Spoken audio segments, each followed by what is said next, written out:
I have 285,000 followers over on TikTok, and now the app is being banned. Let's talk about it. By the way, my name is KJ Miller. I'm a founder, lecturer, and content creator. And now more than ever, I need subscribers here, baby. So if you like this sort of content, please subscribe. Now let's talk about this TikTok ban. I have so many thoughts about this pending TikTok ban that I just sort of felt the need to come somewhere and talk about them. You might think, why not talk about it over on TikTok? And I probably will, but I want to talk about it here too because the videos here are not about to be deleted in 1 month. And also, this is where I come for my longer form content, as some of you know by now. I will start by saying this, and we touch on this in the latest episode of my podcast, Two Queens, Two Crowns, new episodes every Thursday, if you want to hear both my take and my co-host Erica's take. But I kind of want to digest and reflect a bit more because TikTok has become by far my biggest platform. Like I said, 284.7 thousand followers. Okay. I didn't quite make it over the 285 mark yet. And who knows if I will in the next month. But it has become my biggest platform and my most important platform. My videos over there have millions and millions of views. In fact, in the last 365 days, if you can see that, 98 million views. That's my first time looking at that. That's actually insane. 98 million views, 13 million likes in the last year. It has become a massive platform for me. And quite frankly, now I wish I hadn't looked at that number. And that makes me a little nervous. Anyway, like most of the growth that I've seen has been in the last year. December last year, I had 30,000 followers.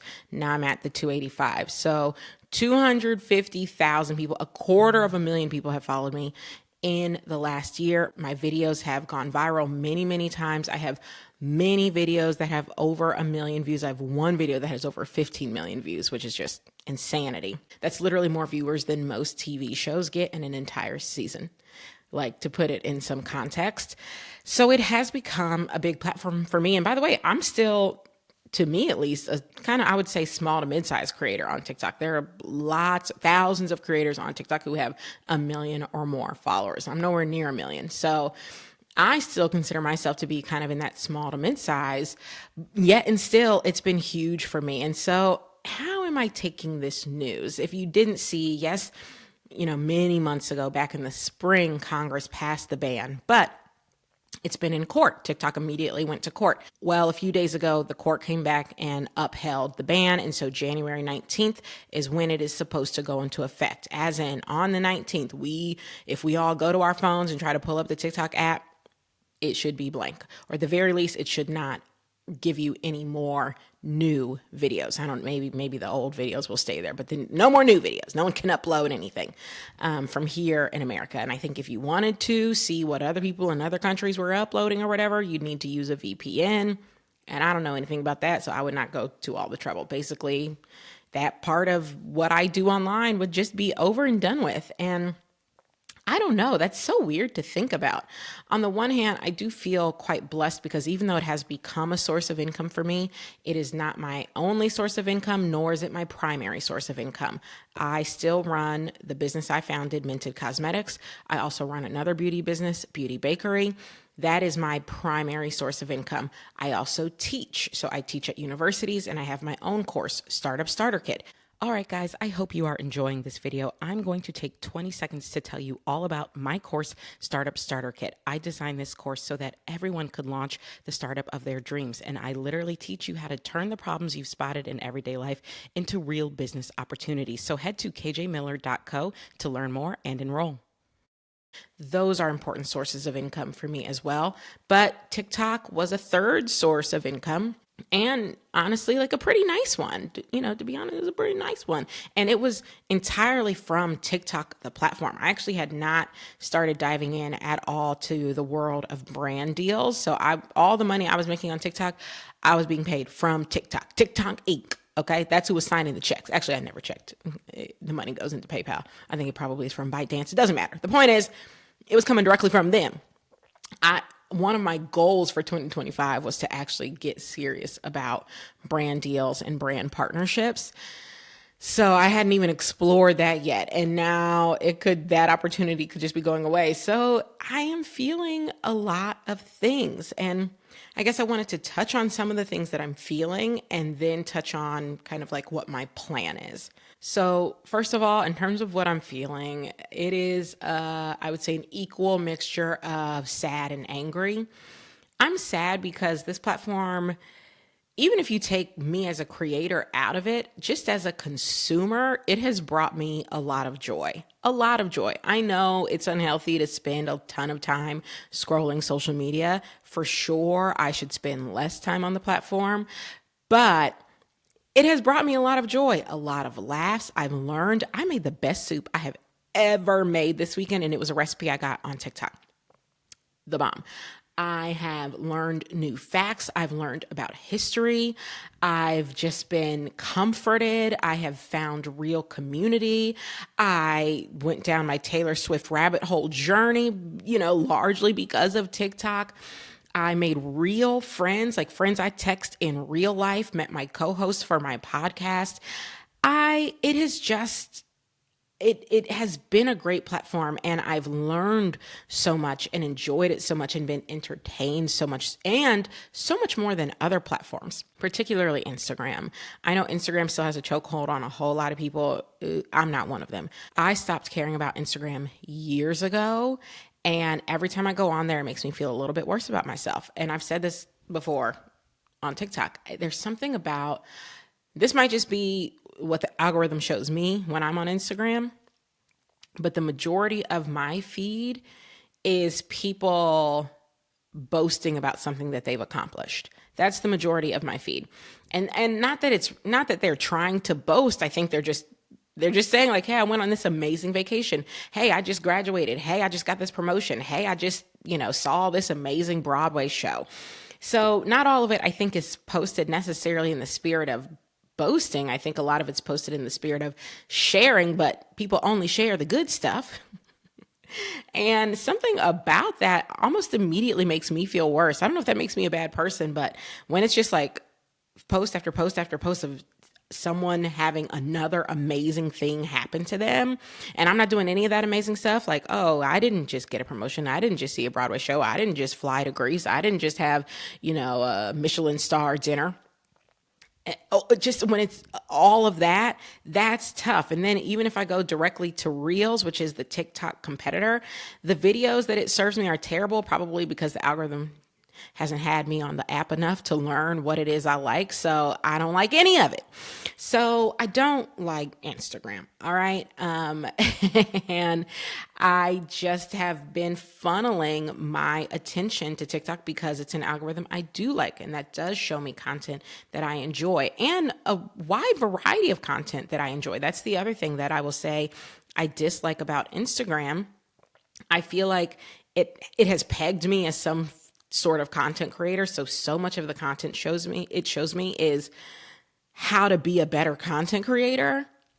That's boring. That's boring to me.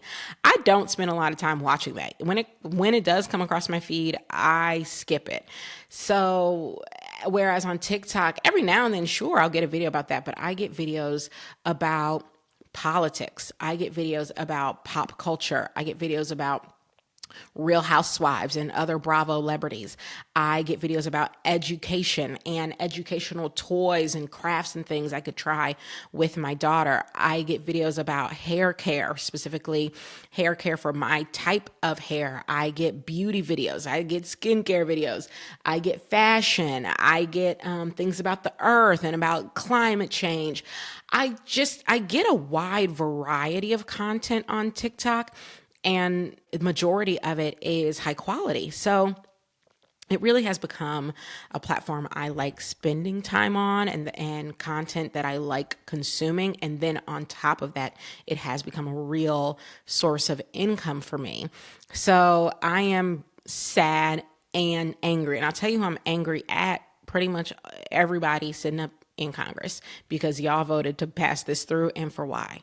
Because the foreign adversary. Get out of here. Get out of here. The fact that you have so many tech billionaires in this country taking our data and actively showing us content that they know is addictive and making it worse, and not only handing elections to the Russians, like, it's not about foreign adversaries. And I never believed that for a second. This is because on the Dem side, it's because they felt like TikTok was the reason people were upset with them over the war in Gaza. And on the Republican side, they felt like TikTok was an app that they couldn't control and couldn't pump out their messaging. Both sides are mostly upset at the lack of control over the messaging, not the messenger. And that pisses me off. So sad and angry. That's how I feel. What am I going to do about it? Well, first and foremost, I'm going to double down on content here on YouTube because I've already put a lot of work into building out this platform. I'm now at 1,600 subscribers. Hello to all of you. Thank you for joining. And I now know that if I put in the work and I stay consistent, I can build a platform. It's not going to grow as quickly as TikTok did. YouTube doesn't grow like that. And it is going to take more effort. Every video takes more effort, from the planning of the concept of the video to editing to making the thumbnail, all the things that you have to do. It's more effort, but I do feel like it's worth the effort, particularly when I see some of the comments that people leave on YouTube. I don't get nearly as many comments, but because YouTube seemingly has no limit to how long your comment can be, sometimes y'all leave me like full-on novels, basically like multi-paragraph comments, and I do read them and I do enjoy that, particularly on my podcast, Two Queens, Two Crowns. So I really like that, and I feel like we're in the midst of building something here. You know, we got a little something going. Is it much smaller? Yes, but I also think it's deep, you know? It's deep. We're going deep over here. So I am going to double down. I try very hard to make sure that I'm uploading twice a week currently, one time being my podcast and one time being another video. But if TikTok gets banned, I will probably increase that to 4 times a week. Which will be a lot of effort, but frankly, it'll be my primary platform at that point. And so putting in that effort will be really important to me. I'm guessing I would make the videos a bit shorter in length, so 4 a week, but like most of them would be 10 minutes or below. That's the first thing. I have at least thought that far. How am I going to do more on YouTube? Of course, I'm going to continue with my podcast. And then the thing that I think I will just bite the bullet and do is start posting over on Instagram. If you don't follow me there, it's KJ Miller. Not a lot of reason to follow me as of yet because I don't post there regularly, but I think I probably will, just because I am in the habit now of filming and posting on TikTok every single day. I post something every single day. I don't post multiple times a day, which is what a lot of TikTok creators do, but every day I post a video. And now that I'm in the habit of it, I think it makes sense to put it over on Instagram. And Instagram is harder than TikTok because they only give you 90 seconds.